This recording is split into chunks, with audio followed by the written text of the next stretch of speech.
ரோட்டில் யாரோ பாவம் வாயில்லா ஜீவனை அடித்து போட்டாங்க பாவம். அதான் என்னன்னு தெரியல. உயிர் இருந்துச்சுன்னா காப்பாற்றிருக்கலாம். துடிச்சிக்கிட்டு இருந்துச்சு. கிட்ட வரும்பொழுது பார்த்தேன் இறந்துருச்சு பாவம்.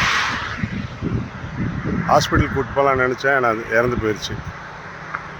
ஏதோ ஒரு ஸ்பீடாக வந்த வண்டி அடிச்சுட்டு போயிடுச்சு. ஸ்பீடாக வந்த வண்டி இந்த டாகை அடிச்சிருச்சுப்பான். உயிர் இருந்துச்சு. நான் என் வண்டி நிறுத்தி ஹாஸ்பிட்டலுக்கு கூப்பிட்டு போகலான்னு நினச்சேன். அது துடிச்சிக்கிட்டே இருந்துச்சு. தலையாட்டிக்கிட்டு இறந்து போயிடுச்சு. அதான் சைடில் போட்டேன். என்ன பண்ணுறது, ஆண்டவரோட